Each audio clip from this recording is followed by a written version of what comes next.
The Syntax of Things by Arisha. Chapter 48. Parentheses. The Half-Blood Prince. Harry delved into his trunk and fished out his copy of Advanced Potion Making before getting into bed. There, he turned its pages, reading random paragraphs until he finally found an angular note of the prince.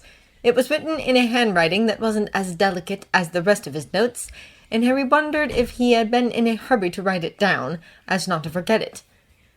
Where the book said alchemy is the art of perfecting nature, typically known as an ancient philosophy or practice that promises a life of immortality and wealth, the prince had added, wrong. The original purpose of alchemy was to simply turn cheap metals into gold. At the mention of immortality, Harry's blood ran cold. He couldn't help but wonder if this book had anything to do with Voldemort. What if Harry's interest in the prince was an implanted thought too?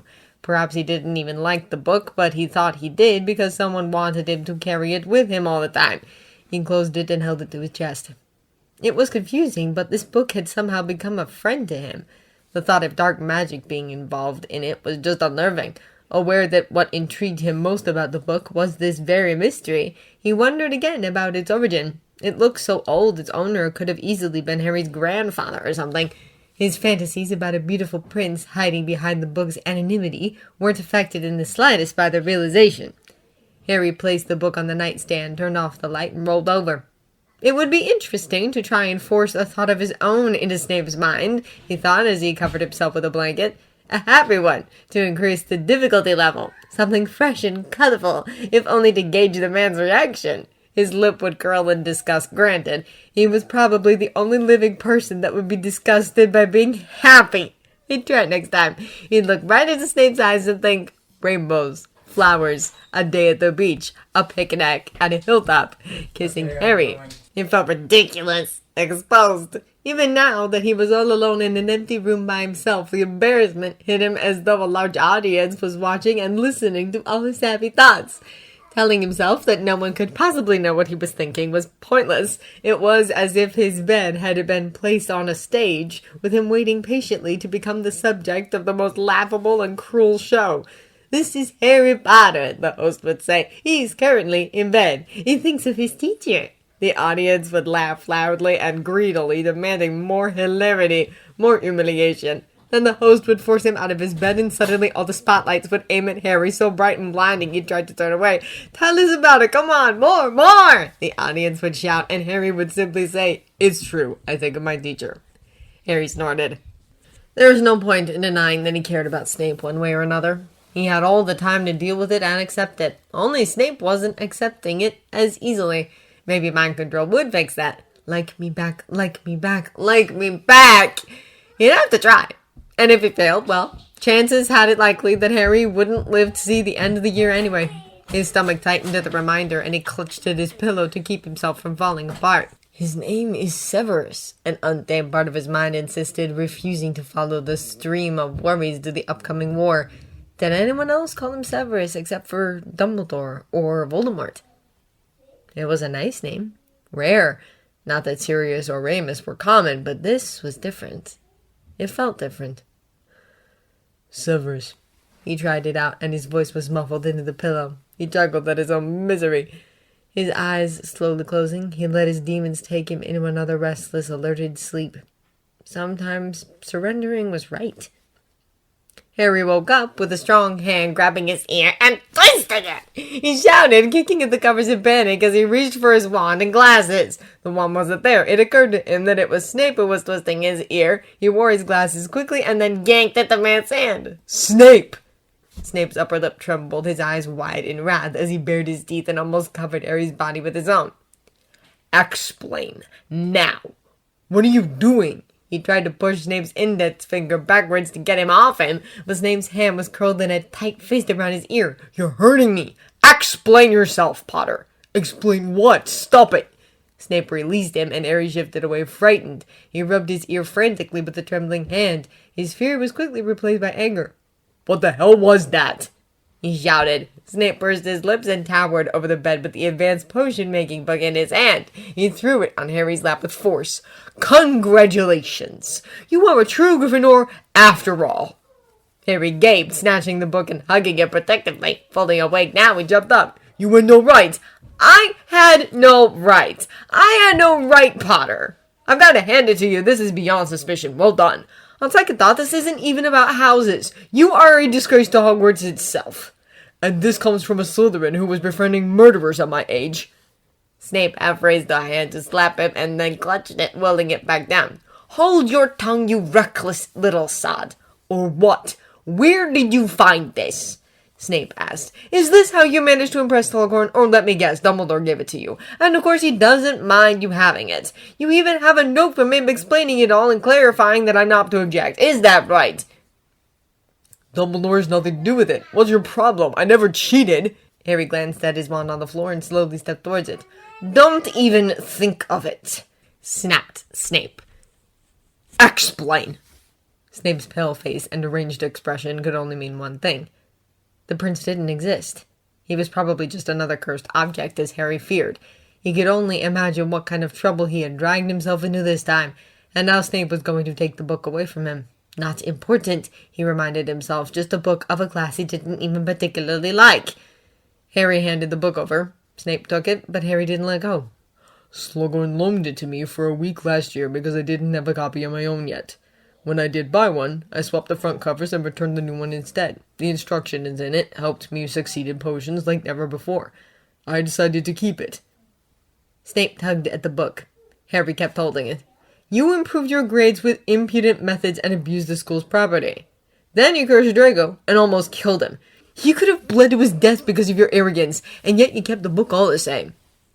Snape looked like he had swallowed the sourest lemon on earth. Harry felt his cheeks burn. Feeling the need to defend himself, he quickly objected. I didn't know what it did, that spell. I didn't think it'd be dangerous. I wanted to tell someone, but I didn't. Because you wanted to keep cheating. I never cheated. It did help me. I didn't think it'd be dark magic. I never tried that spell again. It was just help. Liar. Harry clenched his jaw. You know what? The prince has proved himself to be a much better teacher than you'll ever be, actually. Sorry for that. Maybe you should take a few lessons yourself. He expected Snape to get pissed off at the remark, to shout, to even grab him by the ear again and slam him back to the bed, which on second thought wouldn't be that bad a turn of events. What he didn't expect, however, was the deep, hoarse laugh that rushed out of Snape's throat, raw and absolutely paranoid. Harry stared. The book slipped from Snape's fingers, and Harry kept it to his chest, not knowing what to do. Snape's laughter filled the room, and Harry awkwardly waited for him to finish. When he did, his anger had subsided to something Harry couldn't quite name. There was amusement in his eyes. He extended a hand. Give it back, Potter.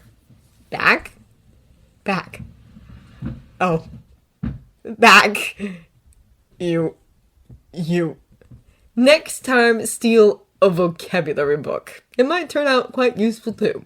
Well, Harry felt his fingers go numb around the hardcover of the book. He gave it to Snape, who flipped through the pages briefly and then shoved it into his robes. You, repeated Harry, suddenly feeling helpless. Yes, Potter, I am the half-blood prince. It took a moment for Harry to connect the puzzle pieces. When he did, he felt dizzy. He smiled in sympathy for himself and looked at the black eyes that watched him curiously right back. This was messed up. The layers of irony were too many to count. This was premeditated and anime. You improved your grades with impudent methods and abused the school's property, he heard himself say to the boy. Then you cursed Draco and almost killed him. He could have bled to his death because of your arrogance, and yet you kept the book all the same. Arrogance seemed to be the only thing Gryffindor ever produced. There were no Gryffindor virtues. The whole scam about Gryffindor nobility was so easy to take apart that he never even bothered anymore. Potter was the proof that manners weren't a matter of education, but a matter of personality. He was born insolent like his father, insolent and naughty like Black and Lupin and Pettigrew, and like all the kind and loving Gryffindors turned out to be in the end. I never cheated. It did help me.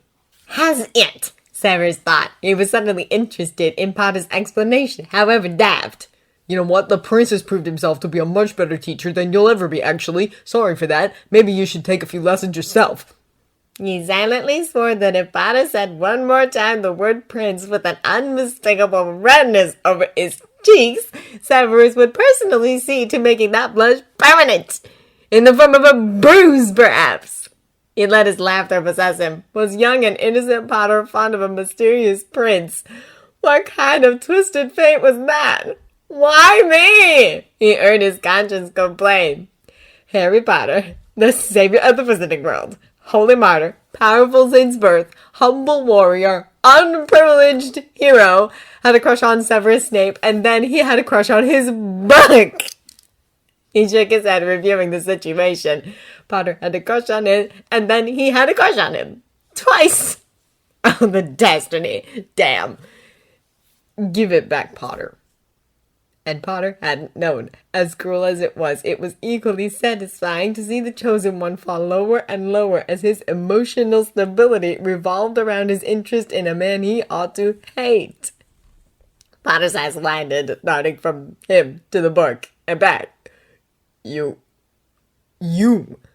And the boy appreciated the plot twist too.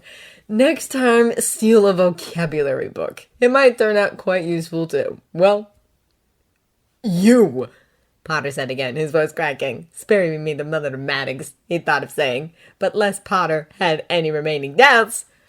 Yes, Potter, I am the half-blood prince. And Potter broke into a crooked smile too, the one people have just before they crack up. Irony. A hard lesson. Potter lowered himself to the bed and frowned. How? Giving up on making sense of any of this, Severus sat beside him and flipped the book to the first page.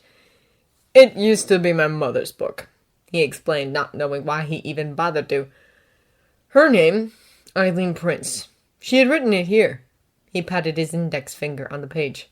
This book belongs to Prince. I enriched it. He smiled at the memory. He'd never been proud of being half-blood, but the fact that Slughorn was forced to see it on his book every time he congratulated him for a potion was making him be.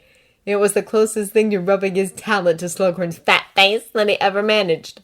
Slughorn never believed half-bloods to be as clever as the rest of the students. You were half-blood, recalled Potter, frowning. Your father? Yes. Potter shut his eyes. Why didn't it cross my mind? It's obvious. It was obvious. The handwriting. God, I'm stupid. You were also short-sighted and incredibly naive. Potter snorted. Yeah, thanks, I guess. You've invented all these spells by yourself? You haven't attempted any of them, have you? Potter frowned. Oh, try. He had. Dumbledore would be thrilled. Yeah, not all of them, though. I've no idea what most of them do. I tried a few, but after Malfoy, I stopped. I'm sorry, His eyes were stuck on the pages, turning them slowly as he struggled to connect the content of them with Severus. Severus mentally applauded himself for this new crossed line. May Potter cross them all. Then again, may he not? You are the prince, Potter mumbled after a minute. He looked up in disbelief. Then he finally laughed, falling back on the pillows, his eyes on the ceiling. Wow. Wow, indeed.